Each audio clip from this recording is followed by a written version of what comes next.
Know yourself, and you will win all battles. The power of inner clarity is a really strong and powerful thing, and a lot of us don't have inner clarity. We are so busy chasing this and chasing that and going after this and going after that we don't really understand not only ourselves but what's going on around us. But the first thing that we need to do is know ourselves. Know what your strengths are. Know what your fears are. Know the things that you need to do to get you where it is that you want to go in your life. If you know your enemy and you know yourself, you need not fear the results of 100 battles. And that's a Sun Tzu expression. Now, in order to do that, what you need to do is you need to look at what your real triggers are. What's the real battle? Because the real battle is not out there. The real battle is in here. It's within. It's within you that the real battle is taking place each and every day. Within. Knowing your values, knowing your triggers, knowing your patterns, knowing your strengths, knowing these things are the keys to reinventing your life and your intention. As we go through, what you want to do, or what we all need to do, is we need to come up with basically looking at what is our midlife audit. Create a personal midlife audit checklist. And what is that? A midlife audit checklist is basically a form, and it's something that you can do on your own. So number one, you want to look at your life satisfaction snapshot. You want to scale this on a 1 to 10 basis. So from 1 to 10, 1 being extremely poor and 2 being extremely high. And you want to rate each of these categories, again, based on satisfaction and where you want to thrive. So number one within that particular part 1 would be health and energy. What's your level? How do you feel? Do you feel down? Do you feel up? What's your averages? What are the things that, as far as health and energy, that you feel, rated on 1 to 10? The next is relationship. Relationship is family, friends, and of course, partners. Again, 1 to 10, you want to rate that. Next thing is your career and your work. Are you happy at work? Are you happy with your career? Is it something that fulfills you? Is it something that brings you joy? Is it something that adds to your life and adds quality to your life? Number 4 would be finances. What do your finances look like? Are they shaky? Do you need to build something? Do you need to start making more investments?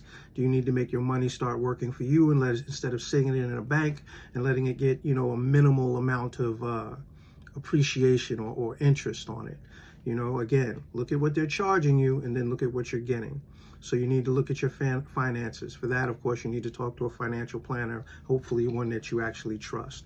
The next thing is your emotional health and wellness. How are you emotionally, and how is your mental health? How do you feel about what's going on in your life, what's going on around you? And not only worrying about those particular things, but also what can you do right now, today, to start putting you in a better place emotionally and in a relationship. The next thing is your spiritual or inner life. All right. So your spiritual or inner life is, again, how you feel spiritually. Your oneness with God, your oneness with the universe, whatever it is that trips your trigger in the sense of religion and makes you feel comfortable, as far as moving forward. The next is your personal growth and learning. This is where most of us drop the ball. And when I say we drop the ball, what I mean is that we don't really put any attention into our personal growth, and we don't put any attention into our learning.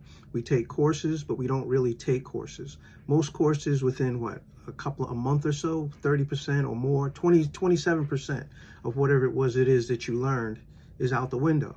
So you need to not only take these particular classes or courses or lectures or TikToks or whatever it is that you're going for your information, but you need to also put those things in action. So tell, show, do, and then go from there. So you get the information in you, be it however it is that you're a learner, be it you're a visual learner, you can listen to it, you can read it, whatever, but all of those things, you need to go ahead and take that particular thing and put it into action. You need to apply what it is that you've learned. That's going to be the key. So somebody telling you what you need to know, all right, and then you taking that information in, somebody showing you how that information is applicable to you, okay? Or you finding out how that information is applicable to you, all right?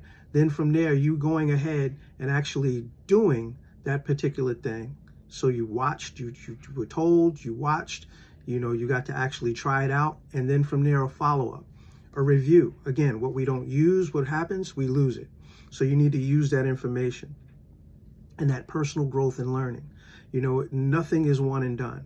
When I teach classes, I tell people that there is no one size fits all. Every individual is like, what do they say, a snowflake.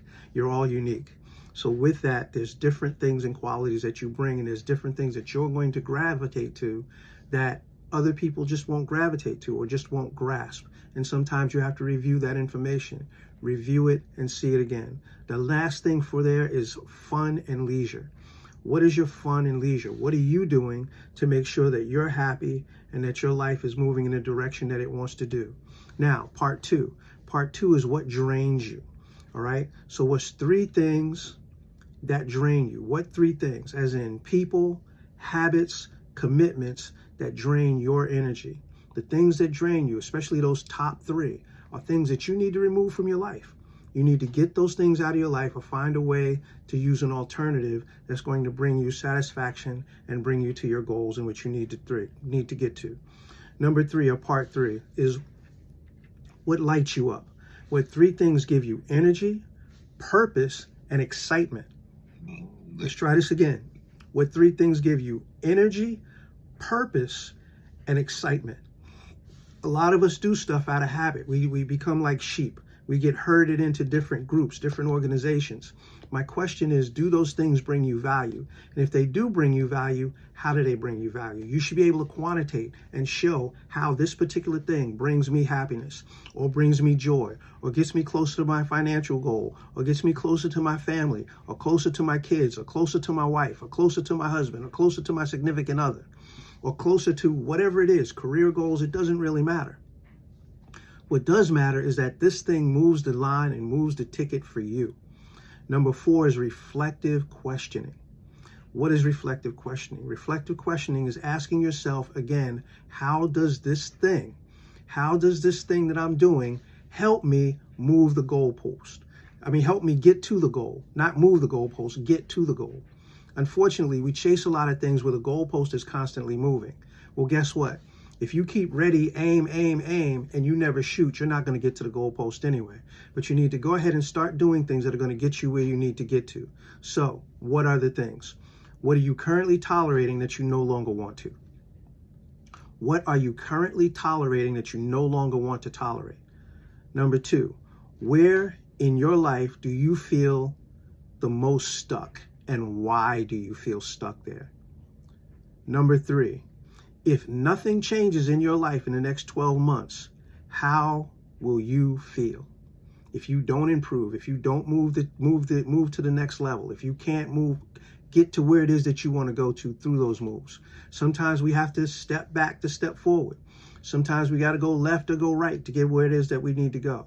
But you need to make those decisions that you're going to do to move forward. Next, what are the 3 most important changes that you need to make in the next 6 months? You need to take action on those and be consistent. Next, what limiting beliefs or internal stories have you told yourself that are holding you back? Remember, the past is the past. We need to learn from it and move forward so that we can progress and go forward. Number 6, who do you want to become in the next chapter of your life? That's really important. Who do you want to become? Do you want to stay stuck where you are, or do you want to move to the next level? Now, part 5 of that is that you need to make that personal statement. That personal statement is basically a short statement that basically gives you the basis of where it is that you want to go, and it shows you where you discover in this audit that you want to be. And it's really simple. Something as simple as, I commit to blank because I desire to live a life of blank, and your signature and your date. And you need to look back at that and see, have I made any progress? Am I getting any closer to where it is that I want to be in my goal to move forward, in my goal for progression, in my goal for growth? That really wraps it up. Anyway, this is Mr. Z Inspires. Thank you. Please share, follow, and listen. And Share this with other people that you may feel as though this is going to move them. And again, go ahead and do that midlife audit form. And it doesn't even matter if you're not in midlife. If you're younger, the same things still apply. All right. Thank you very much. And you guys have a great day. Take care.